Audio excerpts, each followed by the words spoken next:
Welcome to Fall into the Vortex with Yoli, where we talk about all things love. Fall into the Vortex with Yoli. Fall into the Vortex. Welcome everyone to Fall into the Vortex with Yoli. I am so grateful and excited to bring yet another episode. And I am super excited today because I'm joined by my friend and brother and comrade, Dr. Stephen Oliver. Dr. Oliver and I have known each other for a boatload of years, and we have seen each other through various iterations of our lives. I'm going to let him introduce himself. Steve, if I can just call you Steve, please talk to us. Who are you? And thank you for being here. Absolutely, I wouldn't miss it. So I am an associate professor of education at Salem State University. I work with individuals who aspire to be teachers and also with student affairs professionals, people that work in higher education, supporting our students in their various stages of development. In recent years, I was thinking about some of the things you asked me to reflect on and think about, well, what am I working on? As often happens in our lives, I've been in a bit of a transition. Yes.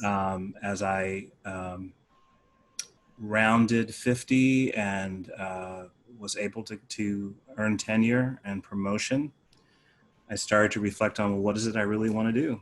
Yes. And started to move away from some work around diversity and inclusion. Not that I will ever stop doing that work, but stopped wanting to be the person charged with doing that work. Yes. Seeing the ways in which it sometimes gave others permission not to engage at all.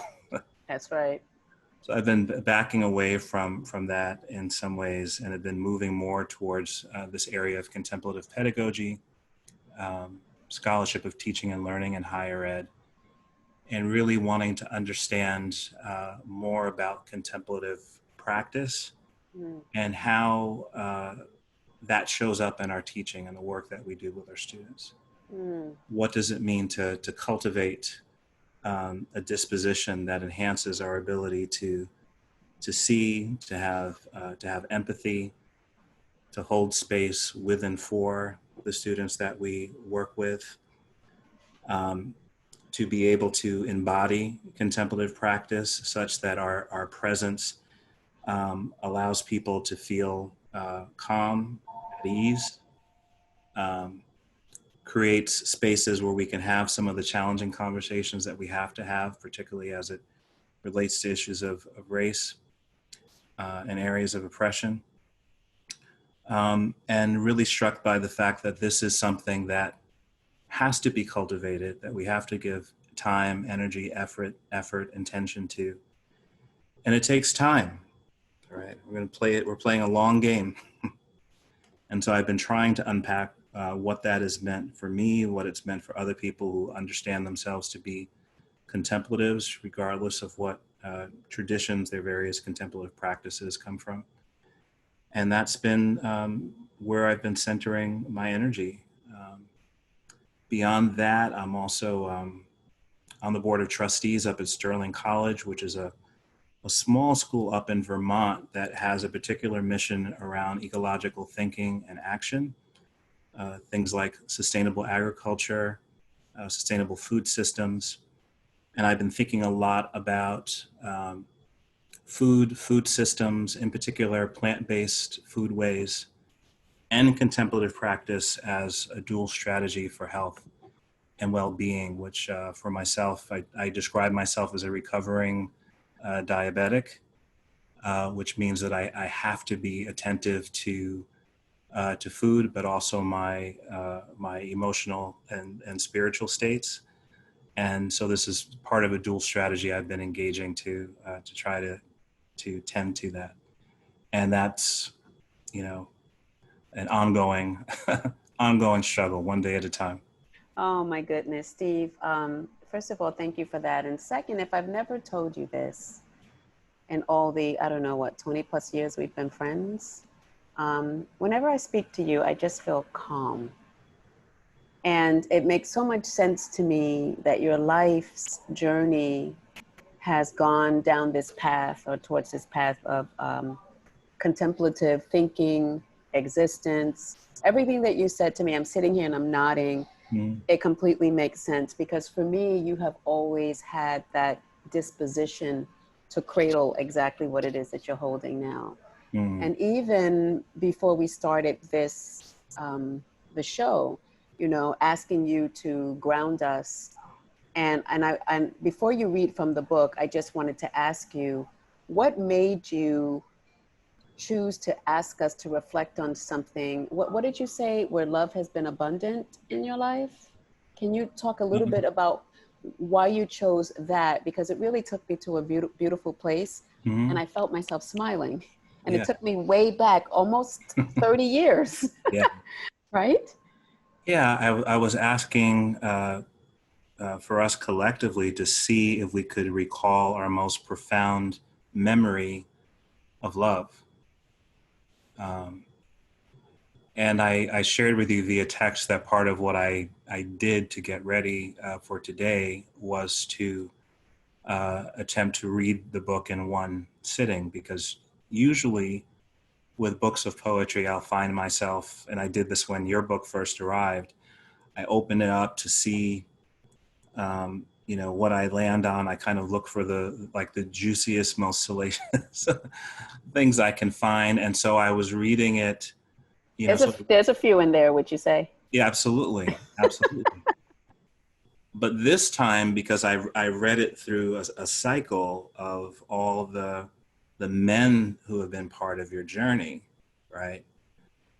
This time, some of it kind of messed me up, and in a good way, but I'm going to tell you why.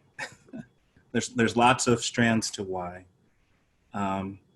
And part of it is, for me and my identities as a gay man, same gender loving, queer, right? All the language we have, but somebody who loves and appreciates men, right? And so while I know that being a gay man is something different and distinct from being a heterosexual woman, the similarity is in the love and appreciation, the longing for, the leaning towards men, right? So there are things in the poems that I recognize as stances, right? That I attach to notions of masculinity, how men are socialized, the ways in which, we either do or don't have access to our full range of emotions and the kind of work that needs to be done. I have loved a few women in my time, so I can remember aspects of that struggle, which I always see as being part of differences in socialization and access to emotions, right? One past relationship, I remember always being asked, or was always said to me, don't tell me what you think, I want to know what you feel, right? That statement sent me through hours of therapy, because to me, it's like they are the same thing, right? Of course, no, they're not, right? But the question always, I could feel myself struggling to make sense of that question. So, and the other reason why it messed me up, again, in a good way, is because each chapter, would start, I was thinking about an old Lena Horne song that the first line she sings, the whole affair began so well, right? And the beginning of the chapter would like pull me in, and the language that you use, you talk a lot about spaces, a lot of references to heat and temperature, what it means to know someone else's universe, taking you to places that you didn't know, like all of this. So I'm in it, right?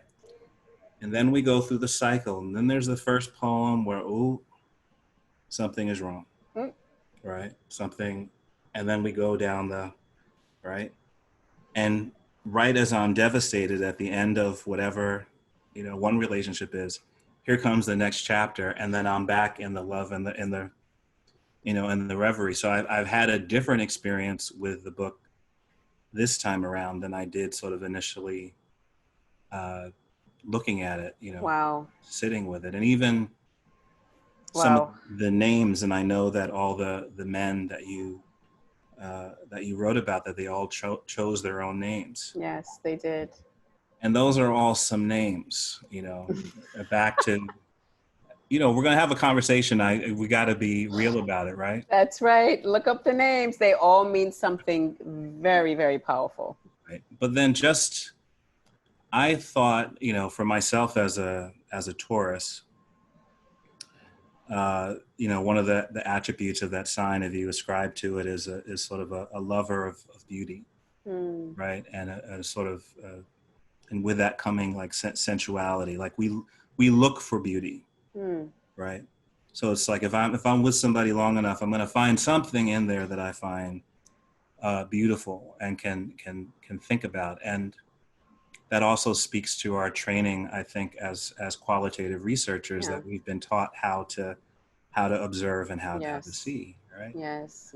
So I was sitting, a name like Angel, right? I've always loved the name Angel. Like it has masculinity, but it also has a vulnerability, right?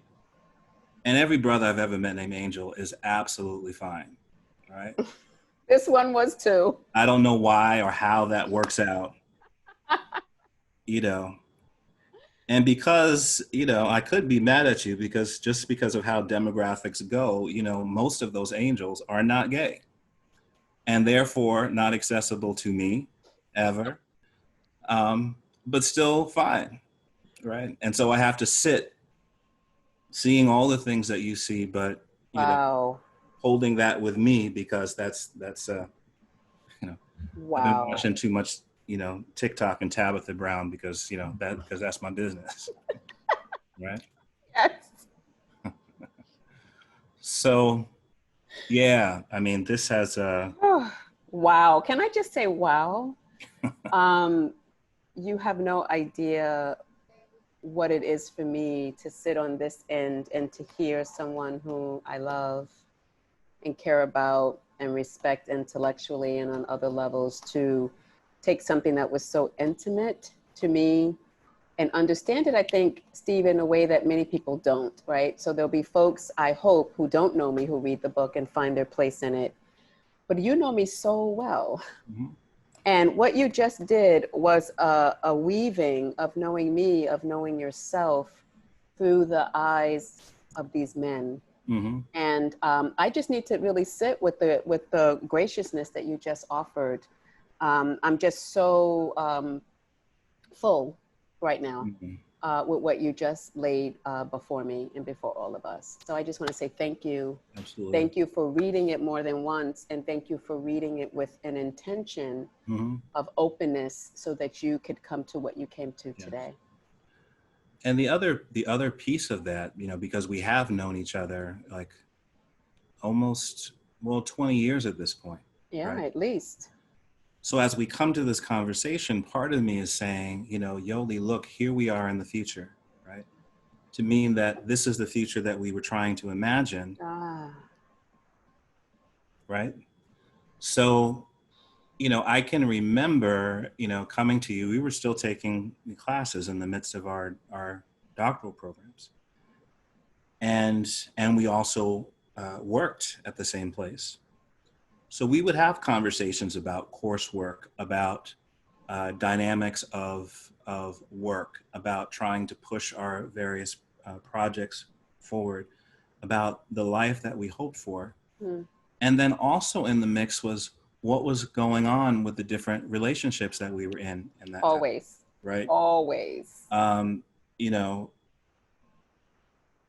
And so I appreciate the fact that in this stage of your life and your career, that you're finding ways to bring all these pieces of yourself together, because we never existed in these separate pieces. We always were all these things at the same time.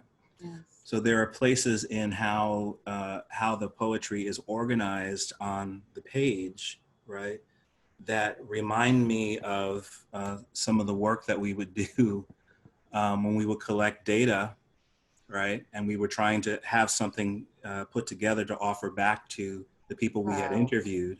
Wow. And I'm looking at how, and I'm saying, okay, I see all the through lines here, right? My goodness.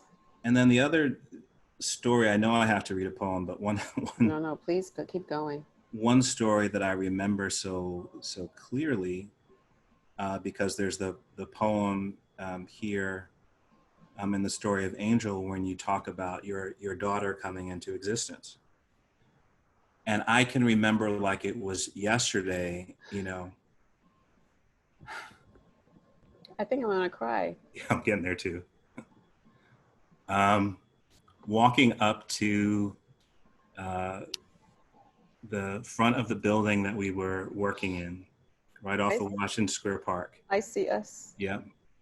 And you were standing there, and I hadn't talked to you for a couple of weeks because as this was emerging, you know, you kind of went into hiding.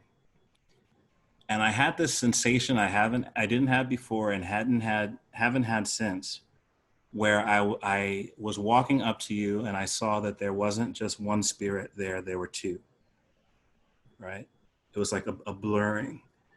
And before you even turned and I could see a little bit of you starting to show, I knew as soon as I saw you from a distance, I was like, she is pregnant. That's why I haven't heard from her, right?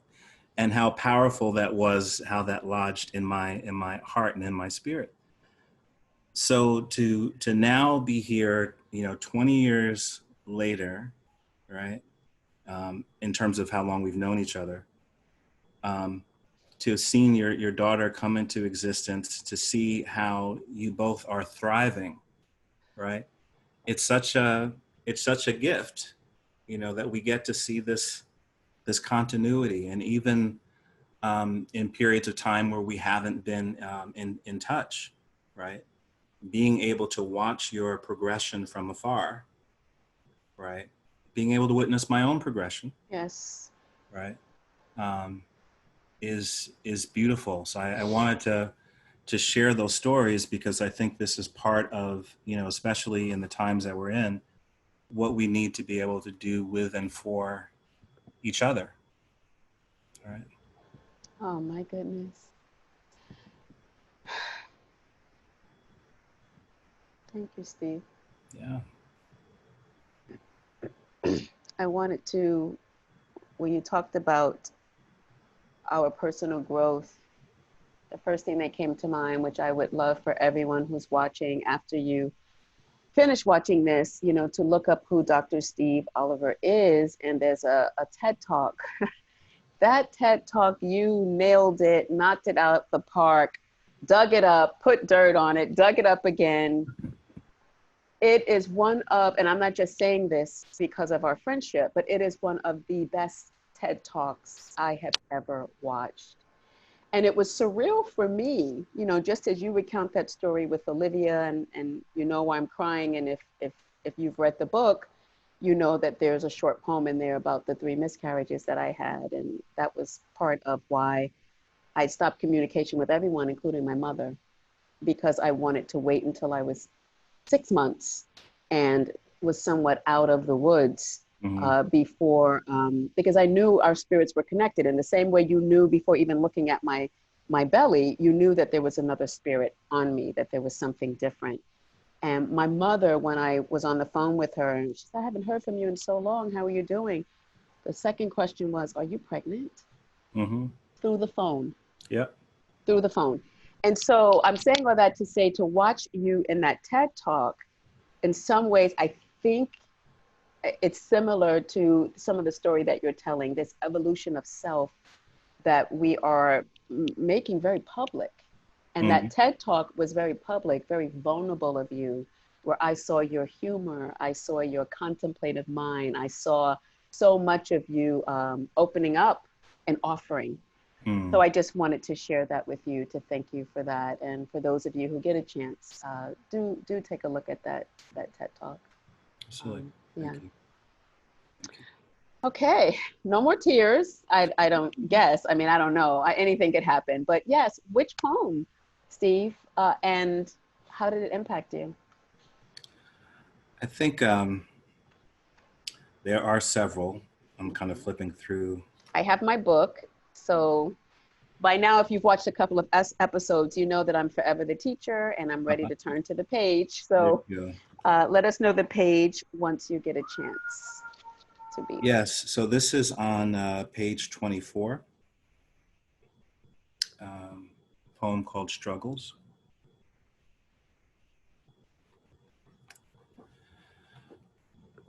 We experienced a moment that was both unexpected and timely, puzzling yet precise, an instance that has left an indelible footprint of longing. We created touch that seared the skin through the movement of fingertips, that traveled many miles, strokes that reawaken, memories long forgotten, visiting places unreachable by those who know and love us. We reacquainted ourselves with desire and pleasure. Old friends, they invited us to a party, a celebration and remembrance of what it feels like to be alive. We shared gentle moments that reawaken the poetic, finding strength in each other's spaces, meeting lines, but never crossing them. We discovered a friendship, a new way of seeing, charting the course of a journey that has no map, nor needs one, setting out on a venture of what can be, what was then, knowing all too well that this moment occurred long before we ever even met.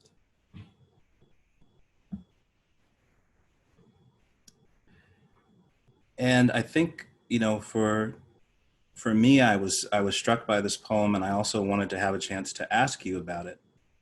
This thing of meeting someone and knowing, with certainty that you have known them before, you've spent time with them before, right? It can kind of bust through all of your whatever your theologies are or notions of how of how life is organized, whatever that sensation is of familiarity with someone who you may know for a very short period of time. I have a friend now who I terrorize at times, saying to him that 500 years ago, I was your mistress. Yeah. And he's like, absolutely not. And I was like, no, that is what happened. You're certain. I am, and This you know to be true. absolutely. And your wife wasn't having any of it. And, and I've got the whole story in my head because it has been mapped out, Wow. There are people that I am not with in the present, who the feeling is not this lifetime, right? But next, right? That there's a continuum through space and time, right? And so this was one of several poems that, I wanted to ask you about, because one thing that struck me throughout the whole text was your confidence and your ability to love, right? Your confidence in your ability to, like, there's no question in your mind of whether or not, you can love, whether or not you can offer love, right? And I think for a lot of people, that's a true and open question. Can I love somebody? Can I even know what it is to love somebody, right? But throughout all the men that you encountered, that was never a question, right? And I was remembering a quote that I heard from Maya Angelou. It was actually in a conversation. You've ever seen a video of the conversation she was having with Dave Chappelle? Oh yes. She's my spirit godmother. Mm-hmm. She's Marguerite Johnson is all over my spirit. So when she says that, love is a force so powerful that it might just be that which holds the stars in the firmament, right? That pushes the blood through our veins, right? That it's that powerful, and that you have to have courage. It takes courage to love somebody because you risk everything. Everything. Right? Everything.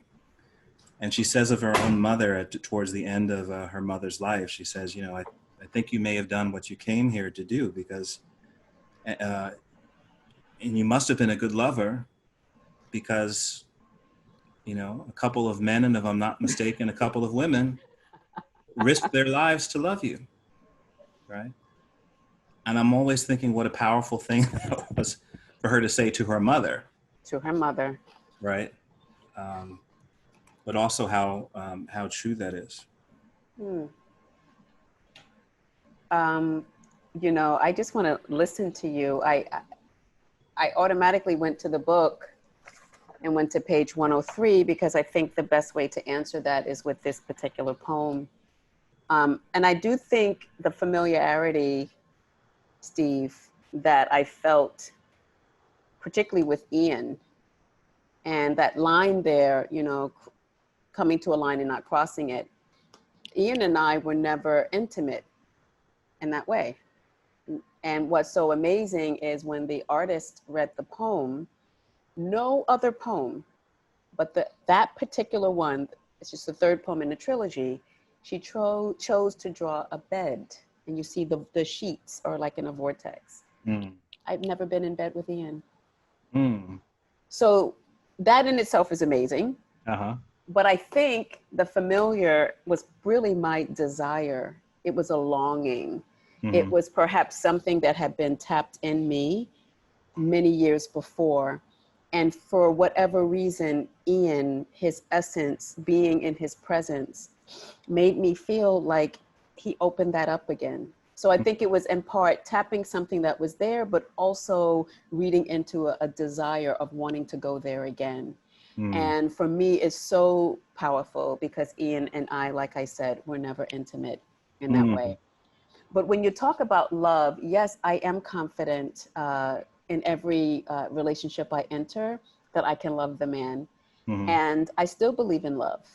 And I know that I will love again. And everything that I've learned from these 6 men has taught me what I deserve in a loving relationship, in part because I've come to understand self-love in a way that I didn't know and didn't have a grasp of up until very recently with the last person in the book, Tyrone.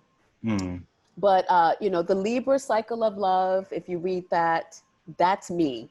I have so much love to give. I'm now much smarter about how I give love. But I look at it in terms of page 103, the risk of love. And this is from the Tyrone section. We have been building a bond that stretches nearly 2 whole years. This bond is elastic, fragile, so palpable with uncertainty.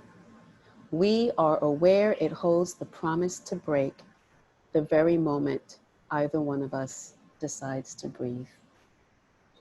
And I understand that with every person I open my heart to, because people have the right to walk away. People have the right to say, I like you, but I don't want to be committed to you. People have the right to do whatever they want. Right. And, you know, it's a risk each time. But because love has been so powerful and is so powerful in my life, Stephen, it's worth it for me to take the risk at love. Yeah. No, I think, you know, one of the things that challenged me about this, you know, reading the book the way I did this time is you can't help but think about the choices that you've made in your own life, right? And I think I got to a point where I was also confident in my ability to love, right? For me, a lot of that meant getting, you know, really clear about aspects of identity, right? Yes. To say, yeah, I am a gay man. I need to celebrate that. I need to embrace that. And a whole journey, you know, we could talk some other podcast about, you know, time spent in the church and you know, everything that that potentially can do to, you know, understandings of self. But also for me, the experience about 8 years ago of discovering that I was diabetic, which landed me in the hospital. I remember.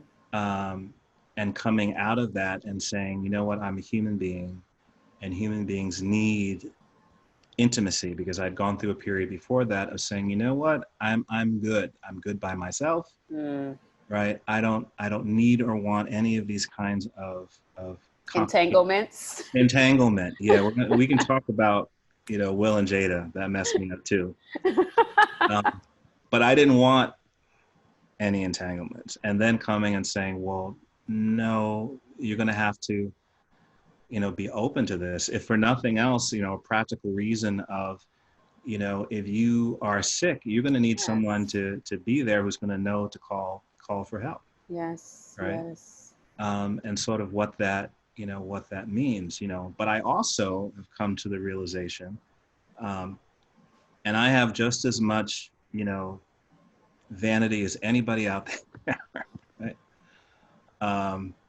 But I was actually having this conversation, you know, with my former wife, and saying to her that I'd come to the realization, you know, prior to marrying my husband, that most people in the world don't want to be with me, right? Which can sound like an odd thing to say, right? Say more, please. Well, where I'm going with that comment is to say that if you find somebody that wants to be with you, right, that's actually, you know, something that, you know, can be rare, something that you can pay attention to. Wow, that gave me chills. That gave me chills. And I don't mean just, you know, wants to be with you physically. I mean somebody who wants to be with you through, you know, the difficult times, the day to day, right? And the difficult times. And the difficult times, right? I'm thinking about Chris Rock, you know, saying, you know, my brain is trying to edit, but I'm just gonna say it. Chris Rock saying, you know, you have to be able to love the crust of a motherfucker. Yeah. Right? And, right, most people do not want to do that. No. You know, or even, you know, when I got married, and you know, people, you know, always can raise questions about whoever it is you've decided to love. You know, why did you choose this person? Always. And people would say, oh, I thought you would end up with someone who was like this, and they'd run down a list of characteristics. And then I, you know, usually would say to the person, well, actually, you just described yourself. And I'm reasonably sure that you don't want to be with me, right? So why are we having this? Why are we having this conversation? That was a word, Steve. Oh my! What did that person say, or what do they say when you go there? I mean, usually it's you know, the kind of laughter that people get when they know you've hit something. Yes. Right. And they're also clear about the fact also, yeah, I do not want to be with you. Oh, right? Wow.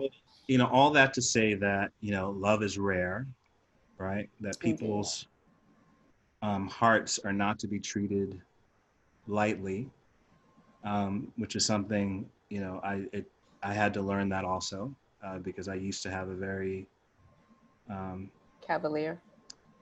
Yeah, I mean, some years ago, a friend of mine, you know, was describing to me why they were so grateful they had never been in a relationship with me, which I, you know, initially could have taken as a great insult. Yeah. But they were like, you would just be like, you know, oh, is this your heart? Oops, psh, you know, and have it shatter into pieces. I mean, I think what cures you of that is actually getting your own heart broken. Right. That is such a, you know, Steve, I don't want to interrupt your thought, but that's such a word right there. And that's the last two experiences I had in the book. And I would say most profoundly with Tyrone, who, you know, I don't know if I told you, but was in a very serious accident, almost died. And at that time, I found that he, although he had always said to me, you know, I don't want to be, you know, commitment. And he talked about several things. He wasn't ready, getting his life together. But yet we had made a promise that if we wanted to see someone else, that we would at the very least tell each other that, like, let's at least have that openness. And I found out that he was seeing someone else, and I felt very betrayed because I felt that I had been with him when the metaphorical crust was in his eyes and around his mouth, and, you know, at moments when he was going through things. Mm-hmm. And yet I couldn't get that honesty. And so when I found out that here it was, he was practically fighting for his life, I didn't have a chance to really be angry and deal with all of those emotions. And since then, thank God, he's healing and he's come out of it, and I'm healing. But you know, it's something, because I wonder what happened with him.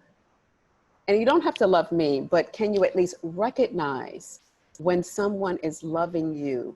And if Mm-hmm. someone can love you and support you when you are at your lowest, Mm-hmm. does it not say to you, this might be something special? Yeah. This might be something that I might want to try to dislodge my normal patterns from, I don't know, and pay attention to. Yeah. But if the self-work is not there, you can't do it. Yeah. So I'm saying all that to say it is extremely hurtful to have your heart broken, and by someone who possibly is not even in the realm of understanding that they did it. Right. For whatever reason. Right. That's the risk of love. Yeah. No, absolutely. Absolutely.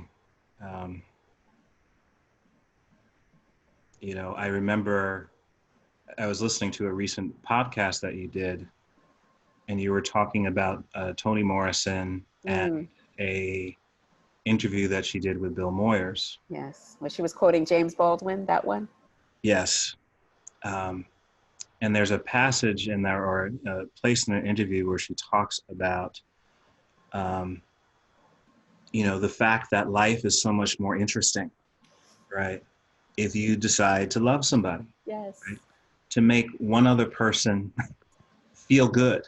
Yes. Right? That's part of what we have to do and commit ourselves to doing while we're here, right? Yes. Before we go, right? That we put that time and that effort. So now in my life, coming up on my 4-year anniversary with my to my husband, who, the funny story there is that we actually knew each other in college.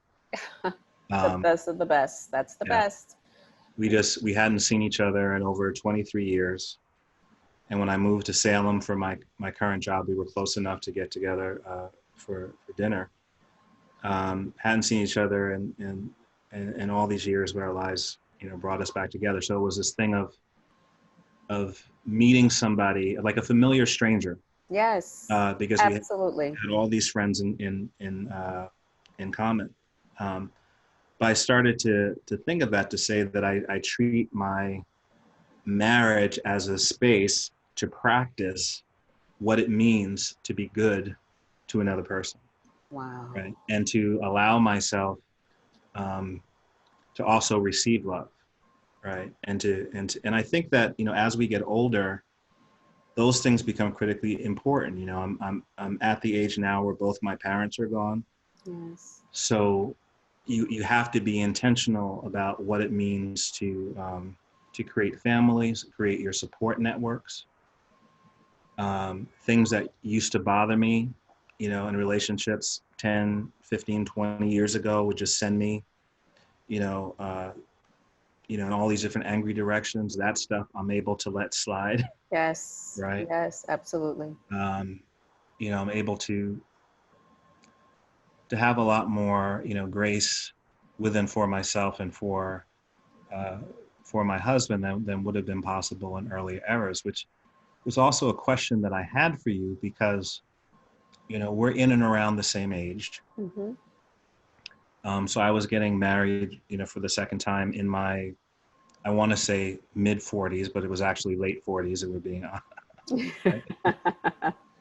And what it means to encounter somebody who has also lived many decades, right? We're not in our 20s, right? This is a different time in our lives, right? That's right. People are coming, with, people always talk about people coming with baggage, right? I don't want to put that judgment on it, but people are coming with their stuff. Absolutely. Yeah. Kids, divorce, illnesses, Yes. 401ks, no 401ks. Right. Yes. Right. Absolutely. Absolutely. And so it means something very different, you know, in this stage of life, because we're also aware of the passing of time, Yes. right? You don't want to waste someone else's time. You don't want to waste your time. We have less tolerance for bullshit, Yes. either coming from ourselves or from other people. So this question of what it means to love, you know, or even to be willing to go through, those periods of, when I was describing the arc of all the chapters, that kind of wondrous deliciousness of, of discovery, that draws you, pulls you into, you know, being willing to experience that at different points in the life stage. It's interesting. It's different. Yeah. And if I'm reading your question, and I can't believe, do you know we've been talking already for 45 minutes, and I could talk to you for hours. And this is when you know you have such a beautiful friendship, because it's like a jack in the box. You don't know the prize that you're going to get each time you talk. And so, Steve, I just want to say publicly again that I love you and thank you for this time. Absolutely. I think for me, because I started so early, so I met Angel when I was 15. And we dated for 8 or 9 years, except for the 1 or 2 years that I got involved heavily with the church. And I thought that I was going full-time in the ministry. My life was just completely upside down, and I broke off the relationship. And I think because I started early, I think because I lost several children and then finally had one. In some ways, I did this living starting from 15 to about 40, I guess about 45 or 43, that people usually do in their 30s. They have multiple partners or lovers, or you're looking for the husband. I knew right away when I saw him when I was 15, that was going to be my husband. I knew it. I can't tell you how, I just knew it. And so I think for me, I almost did it, if you go by the standard of society, I did it in reverse in some ways. So by the time Angel and I were divorced, I waited 7 years because I was raising Olivia, taking care of my mom, before I even started talking to anyone again. 7, almost 8 years. And so in some ways, I'm kind of, although I'm certainly not 30, I'm kind of in this 30 period, right? Where, okay, had the child, had a marriage for more than 25 years, and now I'm discovering what love can possibly be, or what relationships can be, right? So in some ways doing it in reverse. So if I'm answering your question, this is how I can come to this with wonder and with openness, as though I am in my 30s, because I didn't have that. I didn't do it that way. I did it very differently. I followed my mother's example very conservatively. When you start being with someone, you love them, that's your husband, this is how you are. Growing up in the church, very like this. And that was the first, couple of decades of my life. It's funny to me because I'm thinking about how, in yoga, I have been practicing yoga for several years now, and I'm still the least flexible person on the planet. However, there's this notion of, practicing with the body that you have now. Yes. Right? And so as I'm listening to you, I'm like, yeah, that's easy for you to say because you are as beautiful now as you were, 20 years ago.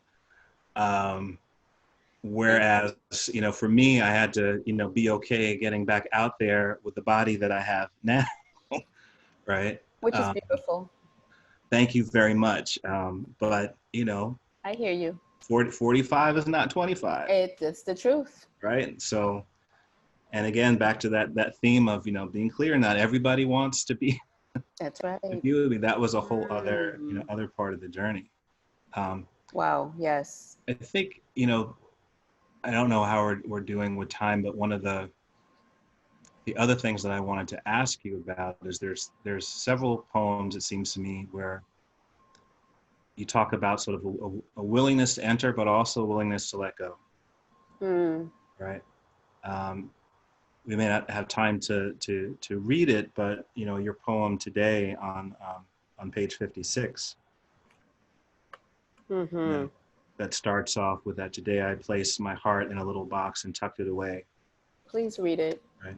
I'd love to hear your voice. Today I placed my heart in a little box and tucked it away. I hid it from any feelings and emotions that would interrupt its peace. Inside the box were memories, moments shared, smiles. Today was the first time I hesitated to ask you how you were, how your therapy had gone, how you passed your day.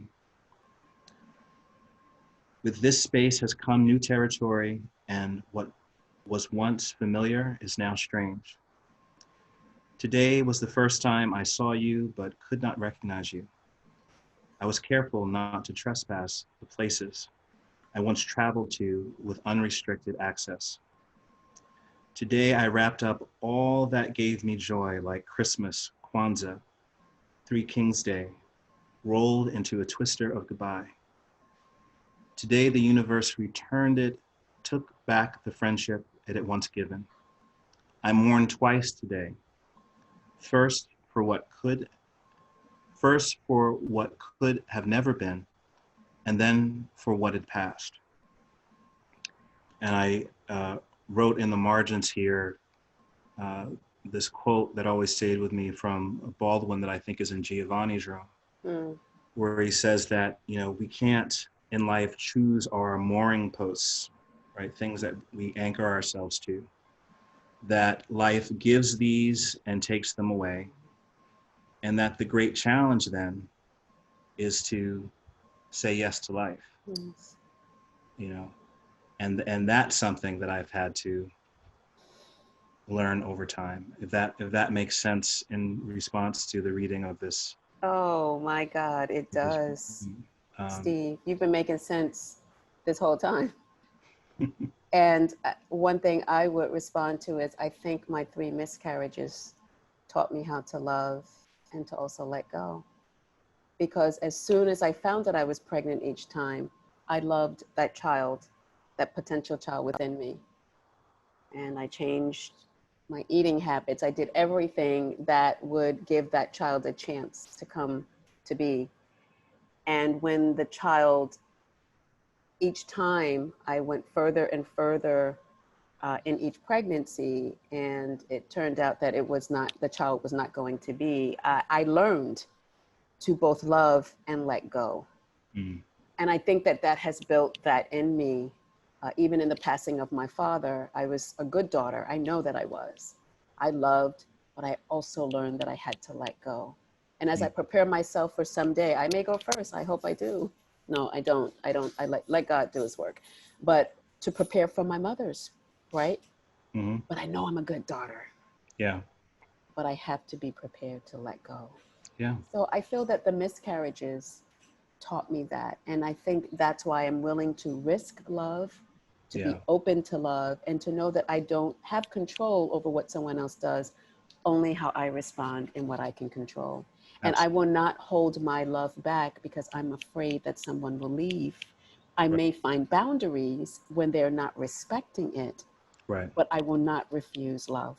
Right.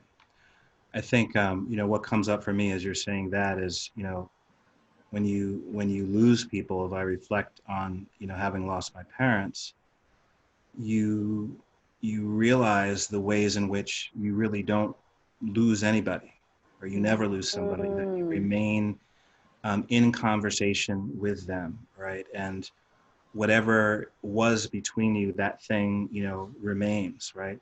I would love to still have them here physically, but I still know that you know, when I hear you say, you know, I'm a good daughter, right? I know that I was a good son, right? And I know that love remains. And similarly, what runs throughout all the chapters of the book is that even when relationships end, right, something of it remains in terms of what we learn from those experiences, Yes. right? The essence of it. I think, you know, I talk to a lot of people, you know, especially people that are somewhat younger than I am, and they're out, you know, sometimes having all kinds of partners. Um, and for me, I always operated from the idea that, you know, love or any kind of intimacy you form bonds with people, Yes. right? Spiritually and emotional bonds. And in the way that we're Yes. talking about, even when the relationship ends, that something in that thing remains, right? Yes. And because I know that to be powerful, I don't want to have that kind of connection with a whole I can't do it. I right? cannot do it with multiple people at the same I time. don't even know. Yeah, I mean, you'd have to have, you know, a 20, 30 chapter book the way, you know, it's like, Encyclopedia Britannica, look out. you know, Volume 1, 2, and 3. No, not me. so that old, you know, schoolyard thing of saying, you know, let's not and say we did, you know, or there are times I'm saying to people, you know, I know that, you know, nothing can happen here, but, you know, lucky for me, I have a wonderful imagination. And you are a great storyteller. I want to say that, Steve. No, you are. And I want to give you this last minute to share uh, anything that you want to share.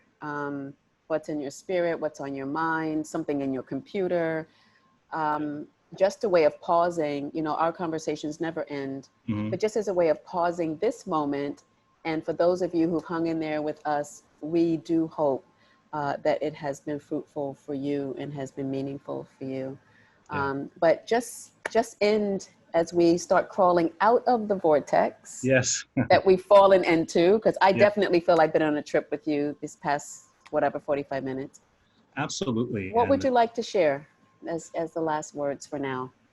I think, you know, for anyone watching this, you know, as we said, this conversation is, you know, the fruit of 20 years of knowing each other, having time apart, observing each other from afar, coming back together. I always say, you know, to people that they're,